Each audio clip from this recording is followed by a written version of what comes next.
What is going on? Welcome to Zimmel TV. We are back for another afternoon of fun sports talk topics. If you haven't subscribed to the channel yet, please consider subscribing, hitting the little bell so you never miss another show. We're coming back again all this week, Monday through Thursday. Friday, we are off. Next week, going to be another bumpy week.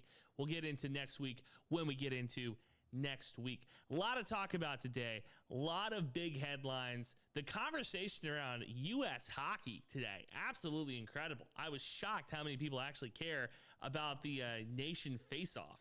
I was really honestly surprised, especially considering that the NBA had their All Star Game. But maybe it shouldn't come as a shock to me that nobody cared about the NBA All Star Game, considering the product that was put out. In fact, I thought it was one of the worst displays of competitiveness that I have seen since I watched 10 and under youth soccer. It's really bad. It was a very bad product. I was flipping around. We'll get into the NBA All-Star Game. We'll also talk about Catlin Clark. Her agent says she's not getting paid enough. Is this the end of the WNBA? Would it be the end of the WNBA if Catlin Clark decided to leave the league? And then Mike Trout as well deciding to move positions. Is his prime over? Is the age of Mike Trout done in baseball? But again, yeah, I want to start with that hockey story because it was kind of crazy. Canada versus the United States.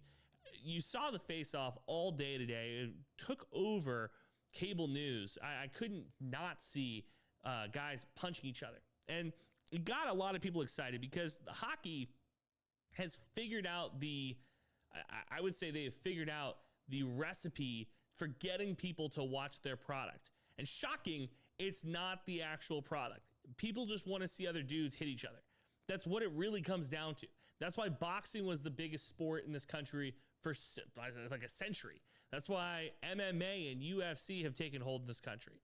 That's why people like to see violence. The NFL is the #1 product on television. The #1 export from the United States is not aluminum. It's not oil and gas. It's pop culture. It's culture. That is what the United States exports to the rest of the world. And you look at the Super Bowl numbers again this year, and yeah, millions of people around the planet were watching a violent sport. We like violence. And so when you're watching two hockey dudes face off, United States and Canada, the friends of the North, it makes sense that people are super excited about that. It makes sense that people are locked in and want to say, but you know what nobody's talking about? Nobody's talking about the score of that game. Nobody's talking about how many goals, how Connor McDavid did, or anything else. We're focused on the fact that these guys are fighting. So yeah, hockey, you figured it out. You broke into our primitive brains, our monkey brains. You figured it out. The thing that we want is we want violence. We want to see people punch each other. Now, does that fix the ML or the NBA All-Star Game? No. Does it fix the Pro Bowl? No. And this is really where, when we talk NBA All-Star Game, I want to talk winners and losers here. We got to start with the first winner, which would be our guy in the dunk contest, Mac McClick, who did a pretty solid job. Now, I saw a stat earlier as you watch his championship dunks here in the background. I saw a stat earlier this weekend that he has now made more money winning dunk contests than he does as a G Leaguer, which could be a large issue when you consider, A, superstars are not competing in the dunk contest. It used to be you get the Vince Carters, you get the Kobe Bryants, you get the Michael Jordans of the world. But I feel like that doesn't tell the full story here.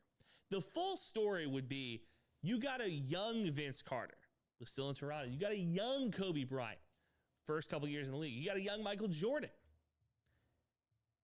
You need to catch these superstars while they're young. LeBron never competed in the dunk contest. Part of the reason is because he was too good. Let's be honest here. The reason you compete in the Rising Stars challenges or the skill challenges or the dunk contest is to get your name out there. Blake Griffin did it in his rookie season. He jumped over a car. Guess what? He became the spokesperson for that car. He did it for the money. He did it for the compensation. He knew, hey, if I win this thing, yeah, I probably am going to win it. Jumping over a car, I'm pretty creative. We see Blake Griffin as his career has gone on. Now he's out of the NBA. He's into comedy. He's doing podcasts. He's going to be a studio host next year for NBC. He used it as a platform to make that jump, okay? And if you have a young star in the league, Stephon Castle for the San Antonio Spurs, I thought did an incredible job in the dunk contest. And he did the right thing. He said, hey, I'm a rookie. This is my chance to make some noise, make a move. And that's exactly what he did. He became, hopefully, a household name here going forward by competing in the dunk contest. And that's where I think a lot of people are wrong about this whole thing. You have to go after the young guys before they become the superstars. Before Kobe Bryant became a 5-time champion, he was a dunk contest champ. Before Vince Carter was a Hall of Famer, he was half man, half amazing in the dunk contest. That is what you have to go after, the young players. So Matt McClure, clearly one of the winners from this year's dunk contest. I'll look at those losers right now, the judges. TNT would be my first loser from this weekend. The analysts, awful, terrible analysts this year. It surprises me when you have a guy like Charles Barkley, who of course loves the young players and is always big upping the youth of today, the players of today. Shaquille O'Neal, another guy who hates on current day players more than probably any other analyst in the media. Ernie Johnson does a pretty good job. Kane Smith does a pretty good job. But for the most part, Draymond Green, come on. You put guys on the screen who constantly are arguing, constantly are saying that the product is worse today than it was in the past. Another stat for you. There was almost 2/3 of the time spent on All-Star Game, not even the whole weekend, just the All-Star Game. 2/3 of it was spent on commercials, on analysts talking, not on action. Now, I was arguing with a friend earlier today about this, and I said, look, NFL games are 3 hours long, and there's probably like 13 minutes, 15 minutes of true action, guys actually hitting each other, plays actually happening in the game. That's not even accounting for false start penalties or plays that get called back to the line of scrimmage. But the difference is I'm willing to sit through Aaron Rodgers getting under center. I'm willing to sit through Patrick Mahomes making a check at the line. I'm willing to sit through all of that because at the end of the day, I know I'm going to get a good payoff. I know I'm going to get a very good product, right? At the end of the day, football is football. The problem with the NBA is it's such an up and down, fast-paced game that if you're breaking it up, constantly breaking it up, you lose the momentum. I look at football and I think to myself, that is a war of attrition. Those are violent guys out there. Basketball is supposed to be a symphony. It's supposed to be everybody working together, teamwork, ball movement, everything. And you don't see that when the ball is stopped constantly. So a big loser for me was TNT, the home of the NBA All Star Game. Not for much longer, though, as they lose the rights and they go to NBC and AT&T and everybody else going forward. Now we'll play some highlights from the All Star Game tournament. They split it up into 4 different games. It was Rising Stars, OGs, Team International. I lost a lot of interest in the All Star Game going forward, but the winner of the All Star Game MVP was Steph Curry. He wins his second All-Star Game MVP as the OGs win in the final game. I guess it was 40-11. Again, it doesn't make a ton of sense. You're playing to 40. I get it when it was East versus West. I even understood it when you split it up into teams and you had the 2 team captains pick. But when you're playing to 40 with grown men and you're still not playing competitive basketball, which we'll get to here in a second, it just doesn't, it loses a lot of interest for me. I don't really care all that much when it comes down to it. It's not, just playing to 40, what's the point? You've really ruined it, I think, when it comes down to it. You're playing to 40, it doesn't make sense, is my point. Another big loser, and I'm going to put my tinfoil hat on for this one, because he's a big loser, but I would consider this a win for the NBA. LeBron James. LeBron James literally just hours before the game is about to tip off, LeBron James decides to call it a day. Says, I'm not playing in this one. I'm out. A lot of people are very, very upset. People on the couches were tweeting. People in the stadium were upset. You come to see LeBron James play. Even if it's in year 20, you're expecting a good product from LeBron. He plays all the time. He's one of the greatest of all time. I put my conspiracy theory hat on here for a second, and I say, I believe the NBA asked him to do this. I think the NBA knew, I think LeBron knew he wasn't going to play in this game 2 days ago, 4 days ago. I thought he knew ankle hurts, foot hurts. Lakers are at a pretty good spot here. Top 4 seed in the West, trying to make a push come playoff time. LeBron has to be as close to fully healthy as possible. Even with Luka, they need to be as fully on the same page, fire at all cylinders if they want to have a chance here to win ring number 5 for LeBron, banner number 18 for LA. So I think the NBA came to LeBron and said, do not announce this, because if you announce it too early, say the Friday before the game, if you announce this too early, yeah, we could probably get Norman Powell in there, some bonus in there to replace you. However, what this will do is it will take away viewership of the All Star game. The problem in there is you had everybody watch and the product was crap. So you told LeBron, again, conspiracy theory, tinfoil hat, you told LeBron, don't tell the media, keep this to yourself, don't tweet about it, King. Don't talk to anybody about this, because you're going to take attention away from the game. You're going to take eyeballs away from the sport where we're supposed to be showcasing it. I think that's what happened. He is a big loser for doing this. He should have just announced it early, given Norman Powell, given Sabonis a chance to compete in the All Star game. But he did the NBA a big favor there. Lastly, the biggest winner to me was Victor Wembanyama. He had an incredible showing in the Olympics this past season. He won a silver medal in the Olympics. International stage. Nationally, people were watching. But in this game, he scores 11 points. This weekend, gets a lot of eyeballs on him as him and Chris Paul decide to cheat in the skills competition. Now, look, is it cheating? Is it not cheating? According to the rule book, he says he was clean. He said he came up with the idea. A lot of people were giving Chris Paul a hard time online about it, saying that, you know, give it to the guy who called out Karl-Anthony Towns for having his shirt untucked to pull out this move where they don't shoot. They decide to, you know, throw shots up. They're not real shots. They're just trying to go as fast as possible. Leave it to that guy to come up with a way to try to rig the skills competition. But Wemby played incredible.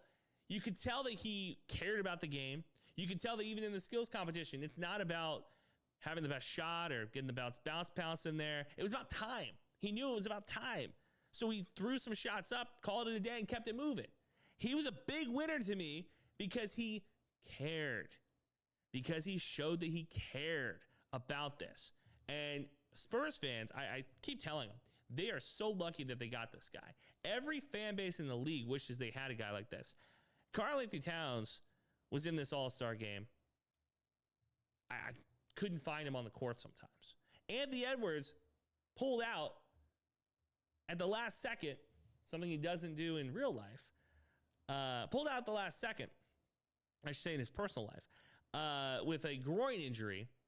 Also said he doesn't want to be the face of the league. Why do I need to be the face of the league when Victor Wembanyama can be the face of the league? That's a huge problem. And it boils down to this. Losers, LeBron for stepping out at the last second. Losers, the NBA. The product was awful. TNT, the product was awful. But the biggest loser of this whole thing are the fans, man. The fans who had a chance to potentially see a good product. The fans who paid money to go see this game, who spent time to watch these players, who are supposed to be excited to see their favorite players on a national stage. The fans lost out the most. The fans are the biggest loser from this. And everybody's going to come up with ways to fix this. They're all going to think about different ways to How do you solve the All Star Game? Kind of like back in the day, it was how do you fix baseball? Baseball ratings are down. How do you fix baseball? And you can't. At some point, you just got to move on. And I think we're at the point now with the MLB or the NBA All Star Game that it's going to come down to two things. Either A, you pull the plug on it completely. This is a exhibition game. It's a game that does not matter. You pull the plug on it and you say no more All Star Game. We'll have a skills competition. We'll have a 3-point shootout. We'll have a dunk contest. But outside of that, there's no reason for us to continue to put a product out like this. This is an embarrassment to the league. It's an embarrassment to the Shield. I always think about this too. When you talk about the NFL, for the most part, now there are times where players will do stuff and say stuff and that doesn't help the NFL brand. There's owners who will go out and do stuff, get DUIs, get arrested, who do not help the NFL brand. But for the most part, the job of the commissioner of the league is to protect the Shield. The job of the commissioner of the league and the players in the league and the owners of the league are to protect the Shield and keep the money machine going. NFL players are probably the least compensated when you consider how many players there are and how much money the league brings in. The salary cap in the NFL probably could be a couple $1 billion higher. And I know for average Joes like you and me, that doesn't mean a lot. That doesn't make a lot of sense. But owners are taking home a ginormous, the return on investment for the NFL owners is ungodly. NFL players, honestly, should probably be compensated better than they are. Practice squad players, etc. The goal of the commissioner of the NBA does not seem to be to protect the Shield. The goal of the NBA commissioner consistently feels, in my mind, to be protect the players, which is fine and dandy. You can't have a league without the players. However, there comes a point where the scales are so unbalanced that it hurts your product. And currently, the product in the NBA is hurt. Now, you might say the NBA ratings are down. And yeah, they are. The first quarter book that we got for the NBA ratings, they were down.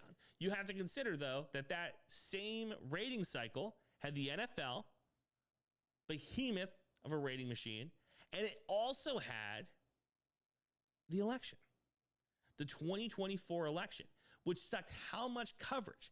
How many people were tuning in to watch MSNBC, CNN, Fox News, their local news, instead of watching an NBA game on a Tuesday night? I imagine a lot. I imagine a lot of people in October and November were not watching NBA basketball and instead were watching the news or politics or political shows. You have to consider that as well. The NBA ratings are hurt, sure. But they also signed an 11-year deal worth $70+ billion. I promise you, they're not hurting for money. This is, they signed a contract with these TV providers and these streamers. And maybe things change, sure. That's totally possible. Maybe the ratings go so far in the tank that these streamers say we don't want the product anymore. Maybe the product is hurt beyond repair. However, I give this solution. Clearly, the players are paid a lot of money. Do they deserve it? Sure, whatever. I'm not here to debate that. However, I do know this. What we have offered NBA players, which is we will pay you more money to provide a service, entertainment, play a competitive game. We're not even asking you to go to 100%. We're asking you to play a little defense. We're asking you in an exhibition game where you're the greatest players, the most talented athletes on the planet. We're asking you to play a smidge of defense and to take it a little bit seriously. Does Steph Curry want to shoot 90-footers? Fine. Take your shot. Take your three-quarter NBA shot. If you knock it down, great. It's exciting to see. You don't want to get underneath somebody and take a charge? Fine. I'm not asking you to foul hard. I'm asking for a little bit of defense here. And the only way I can think to get these guys to lock in the way that they need to lock in, a semblance of what we're asking for, is to go away from this 4-team thing. Clearly, The TNT guys hate the product. Charles, Shaq, Kenny, EJ, again, different conversation. But clearly the former NBA players hate the product that's on the court. They hate the current players. Shaquille O'Neal talked more about Bol than Victor Wembanyama. Clearly, they're not impressed by what is the product of the sport that they are paid to talk about. So let's go back to East versus West. Let's go back to the coaches taking a little bit of time out of their day to go coach. And let's put some real money on the line. And not the NBA's money, not the advertisers' money, the players' money. Here's what I propose. The thing that everybody likes is when there's real stakes. So if you're voted by the fans, by the coaches, by the players to be an all-star, you're an all-star. But it's a $500,000 pay-in. It's a lot of money. It's worth being an all-star because 15 guys are putting up $500,000. The other 15 guys of the other conference are putting up $500,000. And now there's millions of dollars on the line. You get to take home your $500K plus $500K of your opponents if you win the game. Now, every one of us at some point in our lives have played for money. Every one of us at some point on the basketball court, there has been money on the line, whether it be lunch money, milk money, actual cash, greenback, Venmo, whatever. We've all been there before. We've all had money on the line. And you know what you did when there was actual currency? You played a little harder. When there's actual currency on the line, when it's not just like behind closed doors, we're dapping up, we're telling each other, hey, you're going halfway, I'm going halfway, whatever. We're taking our time here. We're taking it easy. When there's actual stakes, I promise you, these guys are going to lock in. All right, when we come back, a future MLB Hall of Famer is moving positions, and a future MLB Hall of Famer wants a position. We'll tell you who it is next. Coming up on Zimmel TV. We'll be back in a moment.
Welcome back to Zimmel TV. I am Andrew Zimmel. Thanks for hanging out with us this Monday afternoon, Monday, February 17th, President's Day. We thought about doing like a Mount Rushmore type of thing.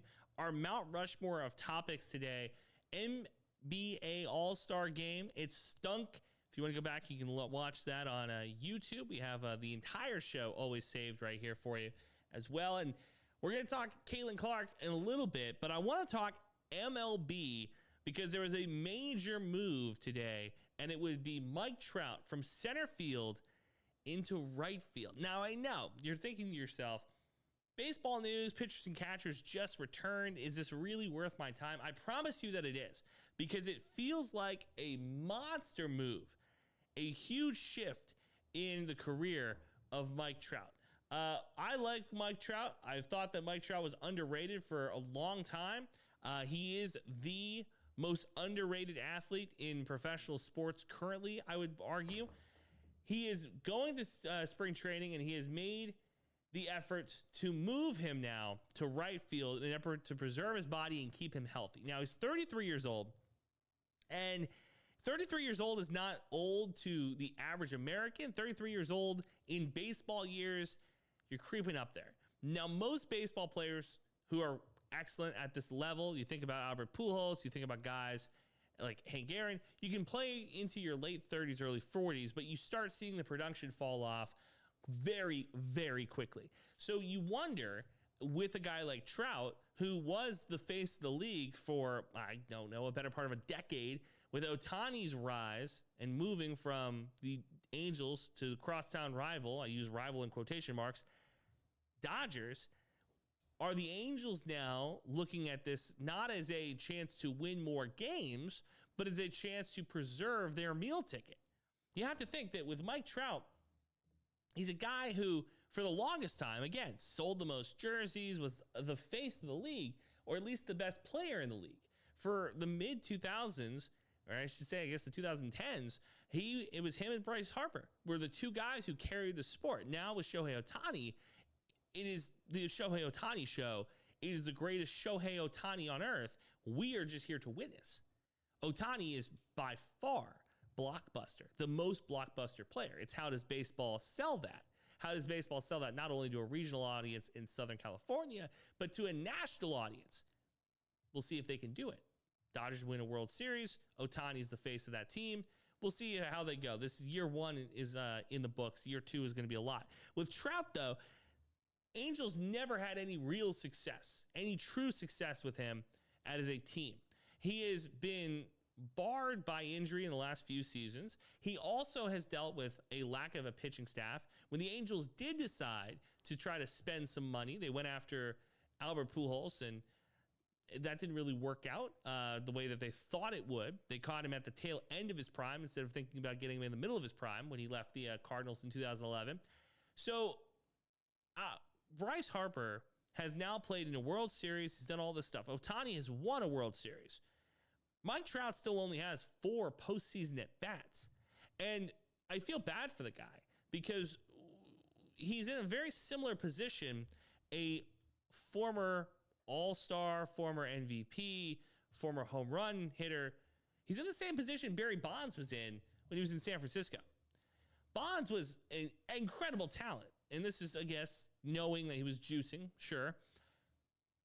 But Bonds was an incredible talent.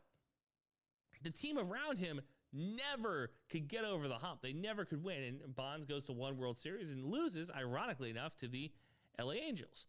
So I feel bad for a guy like Trout, who's now moving to right field, and it is an important move. It's a distinction now. I think it's a real flashpoint in his career. He was one of the best center fielders in the game, and he never won a Gold Glove, which, again, I think comes as a surprise to a lot of people. He's dealt with a lot of injuries. It goes on. He talks about how the lineup this year, I want to say, is going to be another rough year for the Angels. And look, I don't know how many Angels fans exist in LA, in Anaheim. I don't know how many Angels fans exist in the country at this point. You feel bad for a guy like Trout because you would think that if his career cuts any different ways, if he decides to